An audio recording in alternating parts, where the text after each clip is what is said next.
ഇന്നത്തെ IPL മത്സരത്തിൽ മുംബൈയും രാജസ്ഥാനുമാണ് നേർക്കുനേർ വരുന്നത്. ഒരു വാശിയേറിയ പോരാട്ടം നമുക്കിന്ന് കാണാൻ സാധിക്കും. രണ്ട് തുല്യ ശക്തികളാണ് നേർക്കുനേർ വരുന്നത്. ഇന്നത്തെ മാച്ചിൽ രണ്ട് ടീമിലും ചില മാറ്റങ്ങളുണ്ട്. അപ്പോൾ ഇന്നത്തെ മുംബൈ രാജസ്ഥാൻ മാച്ചിൻ്റെ കംപ്ലീറ്റ് പ്രിവ്യൂ ആണ് നമ്മൾ ഈ ഒരു വീഡിയോയിൽ നോക്കുന്നത്. ഇതുപോലത്തെ IPL ന്യൂസിന് വേണ്ടി ഈ ചാനൽ മറക്കാതെ സബ്സ്ക്രൈബ് ചെയ്യൂ.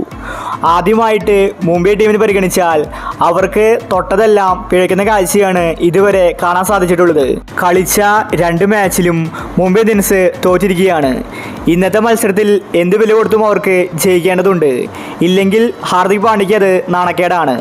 ഓപ്പണിങ്ങിൽ ഇഷാൻ കിഷൻ ഫോമാകാത്തത് മുംബൈ ഇന്ത്യൻസിന് തിരിച്ചടിയാണ്. ഇന്ന് മുംബൈ ബൗളിങ്ങിലും മാറ്റം വരുത്തിയിട്ടുണ്ട്. അപ്പോൾ ഇന്നത്തെ മുംബൈയുടെ പ്ലേയിങ് 11 നോക്കാം. Ishan Kishan, Rohit Sharma, Naman, Tilak Varma, Hardik Pandya, Tim David, Romario Shepherd, Piyush Chawla, Coetzee, Jasprit Bumrah, Kwena Maphaka. ഇനി രാജസ്ഥാൻ ടീമിന് പരിഗണിച്ചാൽ രാജസ്ഥാൻ പിഴയ്ക്കുന്നത് ഓപ്പണിംഗ് ആണ്. സാധാരണ ജയ്സ്വാളും ബട്ട്ലറും ഓപ്പണിങ്ങിൽ അടിച്ചു കളിക്കാറുണ്ട്. എന്നാൽ കഴിഞ്ഞ രണ്ട് മാച്ചിലും ഇവർ നന്നായി കളിച്ചിട്ടില്ല. അതുകൊണ്ട് ഇന്ന് ജയ്സ്വാൾ ഫോമായാൽ പിന്നെ രാജസ്ഥാനെ പിടിച്ചു കെട്ടാൻ എളുപ്പമല്ല. എങ്കിലും രാജസ്ഥാൻ കഴിഞ്ഞ രണ്ട് മാച്ചും ജയിച്ചിട്ടാണ് വരുന്നത്. ഇതുവരെ തോൽവി എന്താണെന്ന് രാജസ്ഥാൻ അറിഞ്ഞിട്ടില്ല. ബാറ്റിങ്ങിൽ വെടികെട്ട് തീർക്കാൻ റിയാൻ പരാഗ് രാജസ്ഥാനിലുണ്ട്.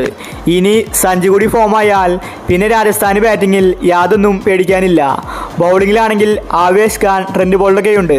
മികച്ച രീതിയിലാണ് അവർ കഴിഞ്ഞ കളി കളിച്ചിട്ടുണ്ടായിരുന്നത്. അപ്പോൾ ഇന്നത്തെ മാച്ചിനുള്ള രാജസ്ഥാൻ്റെ പ്ലേയിങ് 11 നോക്കാം. Jaiswal, Buttler, Sanju Samson, Riyan Parag, Dhruv Jurel, Shimron Hetmyer, Ravichandran Ashwin, Avesh Khan, Trent Boult, Sandeep Sharma, Yuzvendra Chahal. ഇതാണ് രാജസ്ഥാൻ്റെ പ്ലേയിങ് 11. ഇന്ന് വാശിയേറിയ ഒരു പോരാട്ടം നമുക്ക് കാണാൻ സാധിക്കും. അപ്പോൾ ഇന്നത്തെ മത്സരത്തിൽ രാജസ്ഥാൻ ജയിക്കുമോ മുംബൈ ജയിക്കുമോ? നിങ്ങളുടെ അഭിപ്രായങ്ങൾ താഴെ കമൻറ്റ് ചെയ്യുക. ഇതുപോലത്തെ IPL ന്യൂസിന് വേണ്ടി ഈ ചാനൽ മറക്കാതെ സബ്സ്ക്രൈബ് ചെയ്യൂ.